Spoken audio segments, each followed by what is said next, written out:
it's Hannah from Hand Done Crochet, and in this tutorial we are going to be working on some Tapestry Crochet Baubles.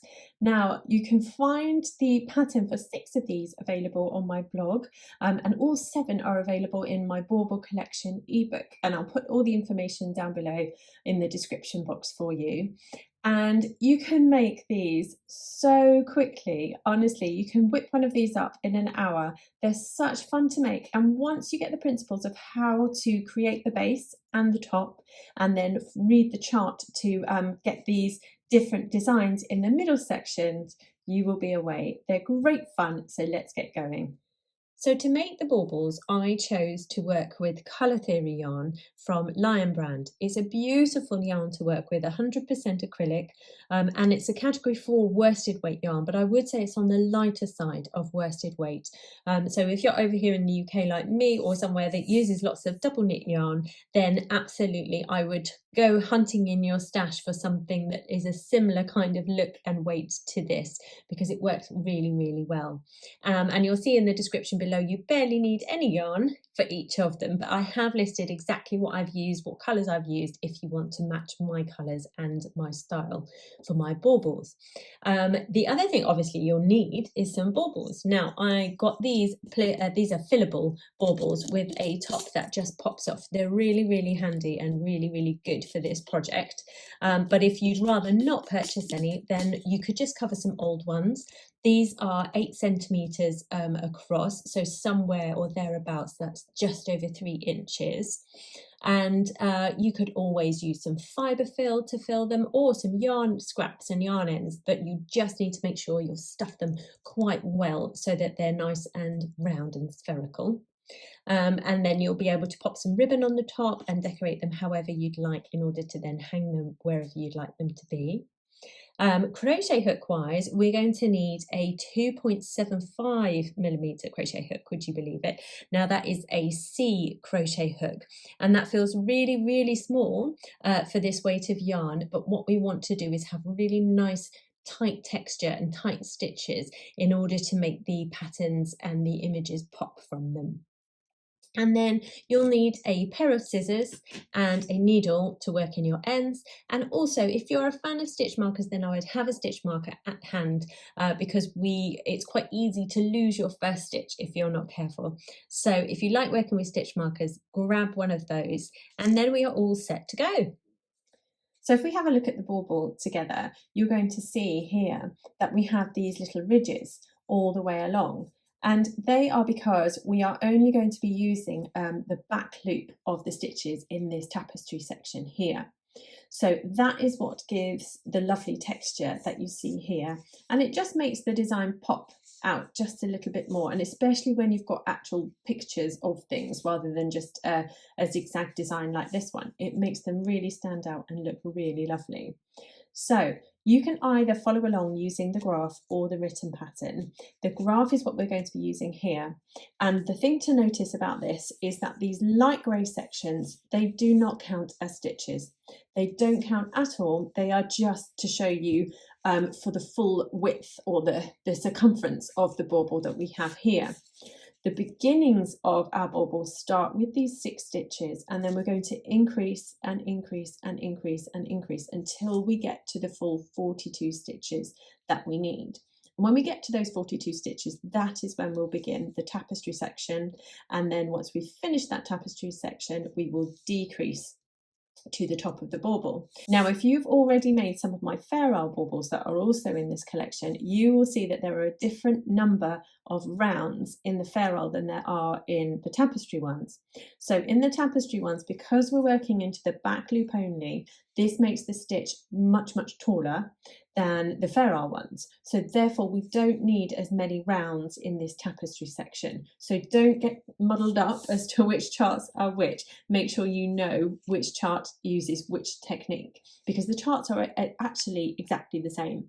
And you could use either chart for either bauble and either technique, but you would end up with a different size bauble. That's the only thing to note. So in your chosen colour of yarn for your bauble, we are going to begin by making a magic ring. And now there are lots of ways of making a magic ring, but this is how I do it. I'm going to wrap my yarn around my fingers twice, and then I'm going to pop the hook underneath that first loop, and I'm going to catch the second one and pull it through.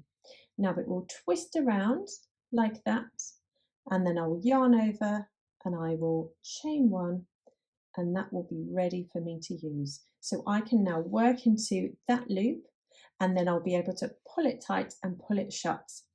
So let's go once again, shall we? Because I can never get things on a first go. So I'm going to wrap around twice. I'm going to pop under that first one and scoop the second one, twist it around, take my fingers out. Now I'm trying to do it really slowly, which is making it really difficult. And I'm going to yarn over and I'm going to chain one, and we are ready to go.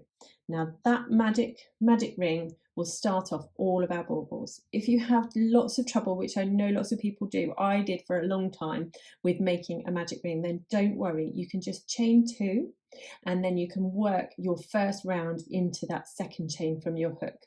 It will look slightly different and not quite as neat, but it will still look lovely. So honestly, don't worry if you really struggle with these, and it won't matter at all. So once we have our magic ring ready, we are going to work round one, and that is 6 extended single crochet into that magic ring. And extended single crochets are really easy to make. They just have one extra step from a single crochet. So we do it by popping our hook into the magic ring, pop the yarn over and pull through. We yarn over and we pull through just one loop on the hook, and then we yarn over and we pull through both. And so we do number 2 is going to put your hook through, yarn over and pull through, yarn over and pull through 1, yarn over and pull through 2. And number 3, we yarn over and pull through just that 1, and then yarn over and pull through 2. So that's 3 we've got now. And we're going to do 4. And here we have 5. And this one is number 6. Now you'll notice that I'm using my magic ring actually to give myself some tension, because the working into the center of something, oh my goodness, it's so tricky, isn't it? Because it flip-flops all over the place and there's actually nothing to really get hold of. So do use your magic ring as something to anchor yourself. And then once you've done those 6 stitches, you don't have to take your hook out if you don't want to, but it's easier to show you, because then what you're going to do is get hold of this short tail that you have here, hold and brace your stitches so they don't come unraveled or anything, and then you're going to pull and it will magically close it shut for you. Now it took me ages to get that right, so honestly, if you don't get it right first time, don't worry, you're probably not doing anything wrong. Just have another little go, and I would encourage you to just go around this first round as many times as you need to, just to get it as neat as you possibly can, because it's really, really worth it and will stand you in really good stead for all of the baubles, and in fact any kind of working into magic rings or in the round. Okay, so now for round 2 of the base of the bauble, you will see on my finished one here that it kind of goes in a spiral direction, and that's because we increase the amount of stitches that we need to use per round. So we have 6 stitches here, and next round we're going to increase to 12 stitches. So that means we need to work 2 stitches in every single stitch that we have around in order to get the right amount that we need for the next round. And we are going to work them into the center of the stitches. So we call these stitches split stitches, which is so difficult to say. I don't know why I've chosen to do this, because I can't even say it. So we're going to work split extended single crochets into these stitches. And all that kind of means is you're going to split the stitch in half. Whereas normally you would work into, I'll just pull that so I don't lose it, you would normally work into this part of the stitch where you've got the V running across the top. You would go there, and then the next one would go here, into that part of the stitch. We're not going to do that. We want to work right here into the center of the stitch. So it's further down than you might think it will be. And that splits it in the middle, and that's what gives you that lovely V-stitch shape that you can see running up here. You can see those V's that make it look almost knitted. So that's how we work split stitches, and there is a bit of a technique to them, and it does take a bit of time. So honestly, again, I keep saying this, honestly, don't worry if it takes you ages to work this first base. That's absolutely fine. The more you do, the quicker you will get. So what we're going to do is we're going to work these extended single crochets that we've done all the way around here into the center of these stitches. So our first one is going to go in here, and you're going to yarn over and pull through, yarn over and pull through that one, yarn over and pull through two. And now we need to work 2 stitches into every stitch. So we're going to go into exactly the same place again, and it will feel all bunched up and all funny, and that's absolutely fine. I promise it will sort itself out. And then our next stitch along, we need to find, don't be frightened of pulling them to pieces to see where exactly your stitches are. That's this stitch that we have here now. We're going to work 2 stitches into that one now. So we find the center of our stitch, pop your hook through, yarn over and pull through, yarn over, pull through 1, yarn over, pull through 2. So 2 stitches for every stitch around. And I should have said at this point, so I have a bit of an aversion to stitch markers, but that should not stop you whatsoever because they are very, very useful. So every round we do now, I would encourage you to mark the first stitch of your round because it will make life much easier for counting. So we've done 4 there for that round. So I'm going to work backwards and I'm going to mark that first stitch of the round that we have. Right, so working around, we need to find our next stitch, which is here, and we need to pop into the center of that one. And we work 2 stitches into there, and then 2 into the next, and then 2 into the last.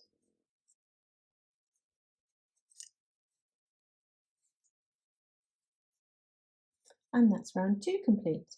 Now we're working in continuous rounds, so we don't need to slip stitch or anything to join here.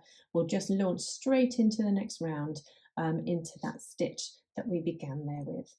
Now for round 3, what we need to do is think of everything in sets of 2 now, because we've squished those 2 stitches into the one from the previous round. And those sets of 2 stitches we are now going to need to make into 3 stitches. So we are going to work a sequence of stitches all the way around now. We're going to work 1 stitch in this first stitch, and then we're going to work 2 stitches in the next stitch. And then we're going to work all the way around going 1 stitch, 2 stitches, 1 stitches, 1 stitch, can't speak, 2 stitches, 1 stitch, 2 stitch, etc., all the way around. And that will magically increase the amount of stitches that we have by 6. So we'll go from 12 to 18, and I realise there's a huge amount of numbers I've just thrown at you there, but let me show you exactly how we do it. So we're going to begin again using split extended single crochets, so straight into the middle of that stitch, and we work our first stitch there, and then you're going to make sure you pop your stitch marker in, because happy days, that will tell you exactly where your first stitch is if you get lost. And then we're ready to work our 2 extended single crochets into the center of the next stitch. So that will take our set of 2 stitches and it will make it into 3 stitches.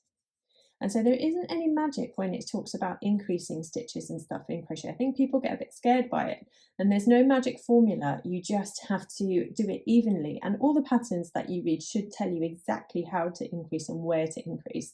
But I find it much easier to break them down into much smaller sections like this. So I'm thinking, okay, the next 2 stitches, they need to be made into 3 stitches. So I'm going to work 1 extended single crochet into the center there, and then I'm going to work 2 into the next stitch, and that's made those 2 stitches into 3. And you just carry on all the way around working like this. So 1 into there, and then 2 into there.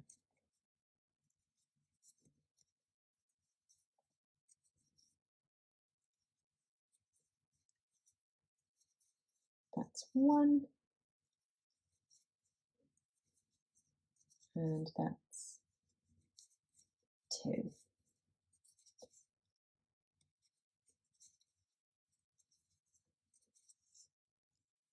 1,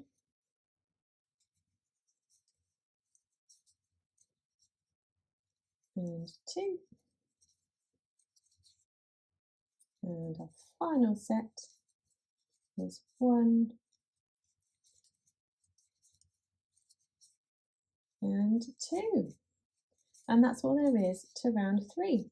And so we should now have 18 stitches. And don't worry if your magic ring keeps trying to unping itself, that's no problem at all. We're going to be able to tug that nice and tight right at the end. But if you're like me, I do give it a tug at the end of each round just to make sure that everything's sitting nice and neatly. Right, so we're now ready to apply our magic formula to the next round. So we've created sets of 3 stitches here now, and we're going to make those into 4 stitches. So we're going to work 1 stitch, 1 stitch, and 2 stitches, and that will make our sets of 3 into sets of 4. So we're going to pop our first stitch into the center of that one there, and then we're going to mark it because that's our first stitch that we have made. And then we're going to pop our next stitch into the next stitch along, and so that gives us 2 now, and then we need to pop 2 stitches into the next one, and that will give us our first set of 4. And then we just work our way around, popping 1, 2, and then 3 and 4 in the next stitch.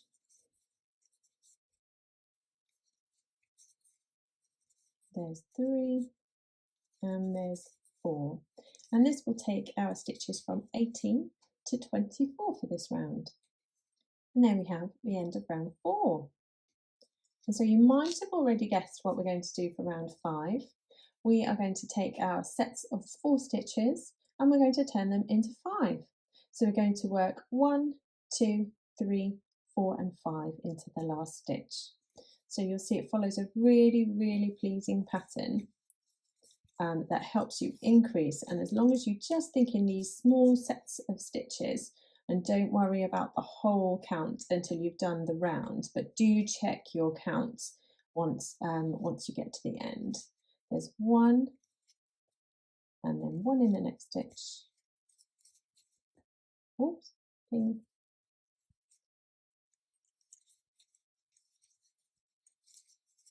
1 in the next stitch, and then 2 in the next. So you'll always know when it's time to increase anyway, because it will be the final stitch of the last round of the increases. So work your way around, popping those 5 stitches into the 4 from the round below. And here we are coming up to the end of that round, and we're going to pop 2 stitches in the last one. And that has taken us up to 30 stitches. And there'll be no surprise, I'm hoping, as to what we do next. If I can get the stitch marker undone, yay! We need to make our sets of 5 stitches into 6. So we just go 1, 2, 3, 4, and then 5 and 6 in that last stitch that we have there. And you just repeat that all the way around. Remember your stitch marker, Hannah.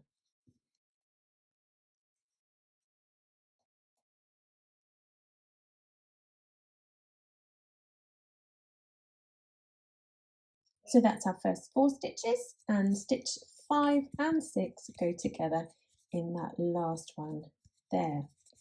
And so then repeat that around, doing 1,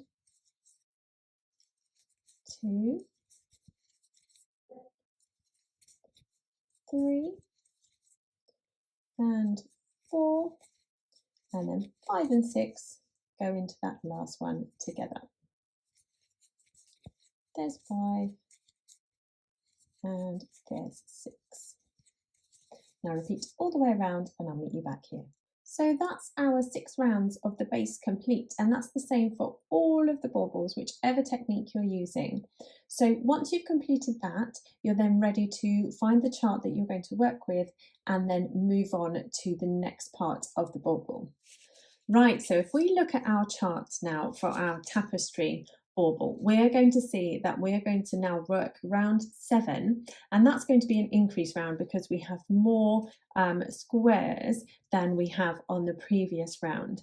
And this is true for all of the baubles. We need to still increase on round 7, even though we're launching into the new technique.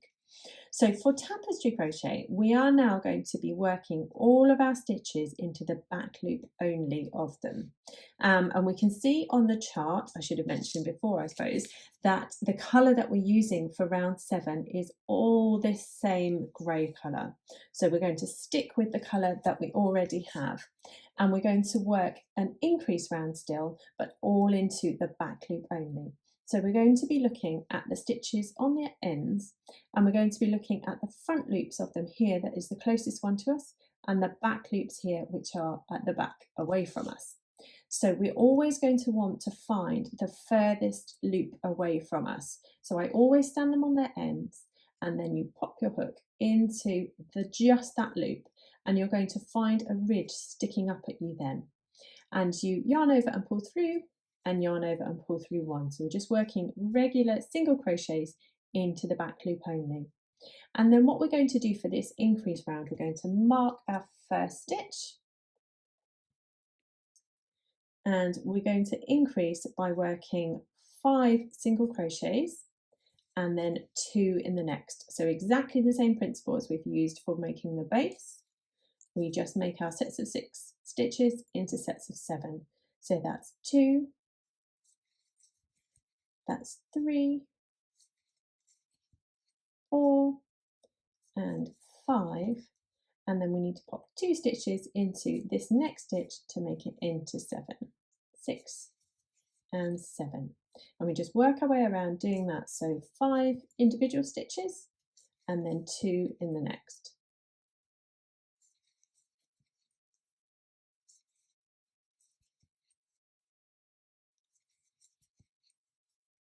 And there we are, 2 stitches in this one. So once you've finished any round in the tapestry crochet section, I would then recommend that we join with a slip stitch. Now, the thing to note is if you are changing colour for the next round, which we are, round 8 here starts with a white stitch, you need to do that slip stitch with your new colour. So here we are, I'm going to grab my new colour and I'm going to yarn over with the new colour, and I'm going to pull through so I'm nice and ready to start my new stitch with that new colour.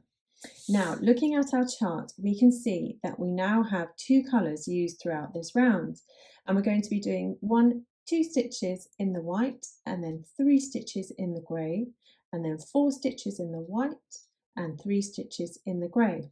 And always we're going to be reading from the right to the left of our chart, and then when we go to round 9, we're going to be going back to the beginning here again and reading along in this direction. So always come back to the beginning again, and we read along in this way. So we said 2 stitches in the white and then 3 stitches in the grey.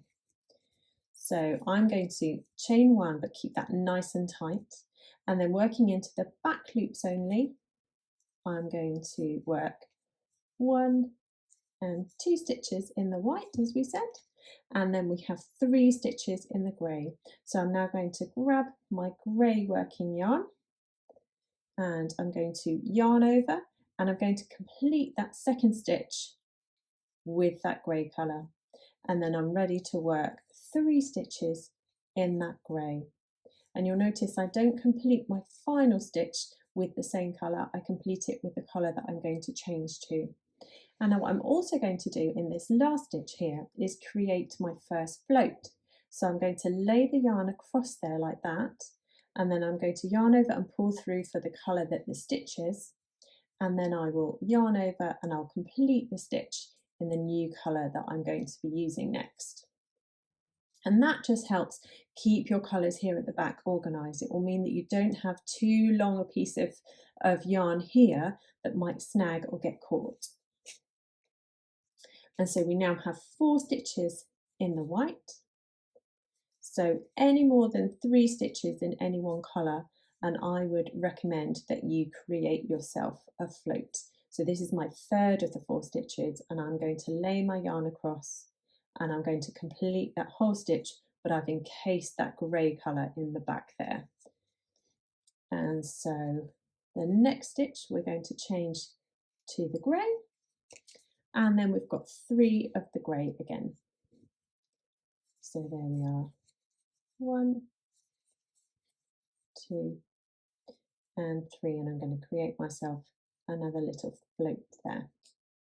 And you'll see that all of the rounds now have got 42 stitches all the way up until round 17, and we're going to be working single crochet in the back loop only of each of those stitches, just following along this chart. It's actually a lot simpler than it may first appear.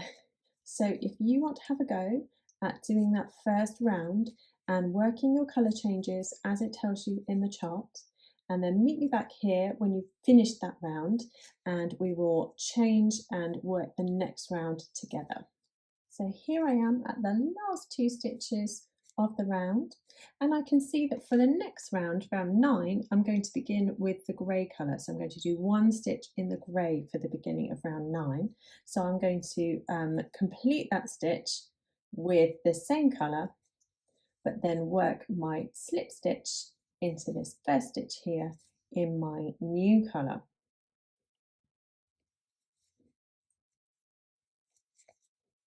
And then pull tight.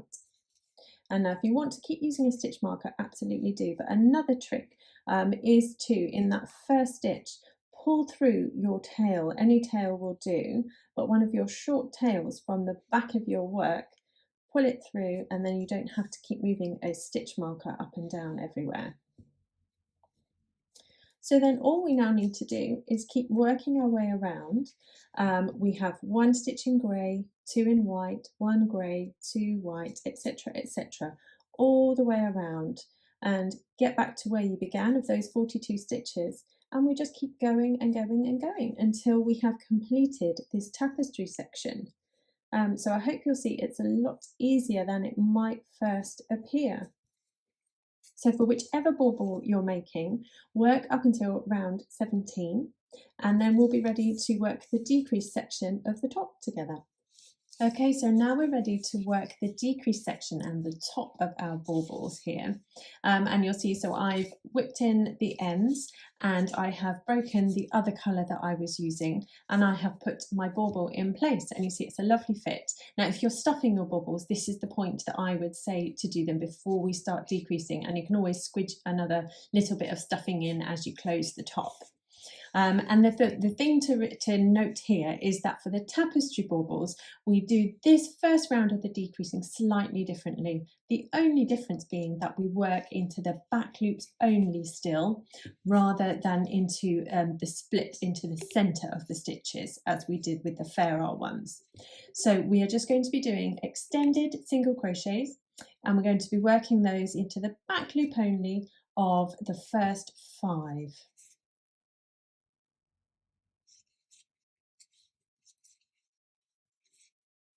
And then once you've done those 5, we're ready to do our first 2 stitches together to do a decrease. So we're going to begin an extended single crochet, and then we're going to finish another one in the next one. That wasn't very well said, Hannah. That's what we do. Let's do another set. So we're now going to extended single crochet into 5, and then we will extended single crochet 2 together. And we just repeat that all the way around. We do 5 and then we decrease, 5 and decrease.